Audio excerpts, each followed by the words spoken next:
Well,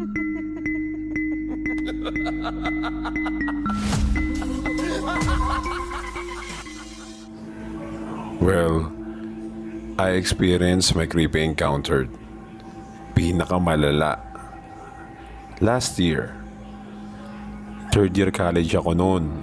At sa mga panahon ngayon ay palaging wala sa amin ang aming mga magulang. First, dahil sa city nag-work ang tatay ko, kaya wala siyang dahilan upang magstay sa probinsya. And second naman, yung mama ko naman ay on call dahil ang work niya ay bilang sekretary sa pinsang kong abogado. Kami lang ang naiiwan sa bahay. Kami lang ng nakabubunso kong kapatid. At dahil ako ang ate, ako na ang umako sa responsibilidad ng aking ama at ina. Everything seems fine until creepy things happened. First, it was around 5 a.m. already. Nagsasaing na ako ng bigas. Pumanhik ang ikalawang kapatid kong lalaki sa labas para umihi dahil kita ko ang posisyon niya habang umiihi na nakatalikod sa akin. Nagtaka ako nang hindi na siya gumagalaw. Makaraan ng ilang segundo ay nilapitan ko at tinapik ko siya sa balikat. Sa hindi malamang dahilan ay para bang nagising siya mula sa kanyang kahibangan. Tinanong ko siya kung ano nangyayari sa'yo. Sabi niya ay wala lang daw. Pero noong papasok na siya sa school ay kinausap niya ako. Agad na tumayo ang balahibo ko sa mga sagot niya. Ate, nung umihi ako may nakita kasi akong lalaking nakaputi, nakaupo at nakatingin sa itaas sa bubong ng banyo namin. Ang puti-puti daw ng lalaki as well as his clothing. Nasundan pa ang mga pangyayaring iyon ng mga ilang beses. Katulad pa rin ng oras kung kailan unang nagpakita ang lalaking nakaputi sa aking kapatid. Mas lumala pa ang kababalaghan sa mismong bahay namin. Dumating na sa point na bigla-bigla na lang nawawala ang mga importanteng bagay like suklay, spoons, or something, or Andes. Makikita lang namin ito sa parte ng bahay namin na hindi namin akalain na nandun pala. Example sa ceiling ng or sa ilalim, sa silong, o dun sa may bandang poso namin. Sunod ay mararamdaman talaga namin na meron talagang ibang mga tao na namamahay sa bahay namin. Maririnig talaga ang pagpihit ng pinto. Kapag nagpapahinga kami sa may sala, bigla na lang kaming nakakaramdam ng mga taong nag-uusap, naglalaro sa mismong mga kwarto namin.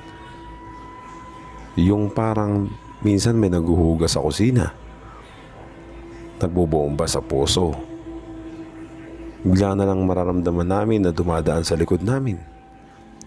And then, the worst thing is, nagkakaroon na kami ng doppelganger. At mas madalas na ginagaya ay ako. Hindi lang ang boses ko, pati na rin ang muka at tindig ko. Ang unang nakaranas noon ay ang tatay ko. Dahil nga sa Manila siya nag-i-stay, nagbakasyon siya sa aming probinsya. Diyan nga sa bahay namin. Pabalik na siya sa work niya noon sa Manila. Madaling araw. Papunta na siya sa CR noon para maligo. Nagtataka ang mama ko na nagtitimpla ng kape nang bigla na lang huminto at hindi agad pumasok sa CR si tatay. Nilapitan niya ito at tinanong. Matapos sabi naman ng tatay ko, kaya hindi siya pumapasok kasi andun daw ako sa loob ng CR. Sinabihan naman ni mama na paano mangyayaring nasa CR ako? Ang himping ng tulog ko ng oras na yun. iginiit ni Papa na imposible na magkamali siya. Dahil andun daw ako sa CR at kumakanta pa. Tinanong niya pa nga daw ako kung matagal ka bang matapos yan? Sumagot pa nga raw ako ng hindi, mabilis lang ako. Antayin mo na lang ako dyan pa. Kaya hindi raw siya pwede magkamali.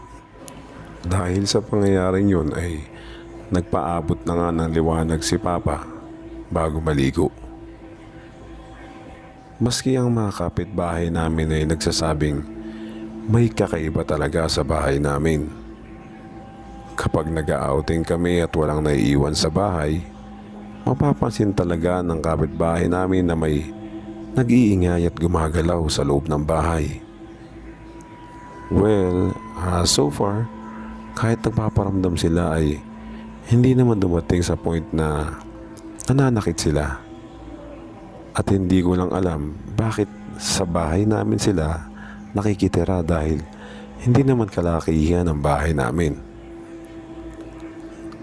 Ang nakikita kong problema ay madilim at napapaligiran ito ng malalaking puno na sa tingin ko ay doon talaga sila namamahay. Pumupunta lang sila sa bahay namin para magparamdam. Hindi naman bago ang ganitong kwento. Kasama na to sa buhay natin.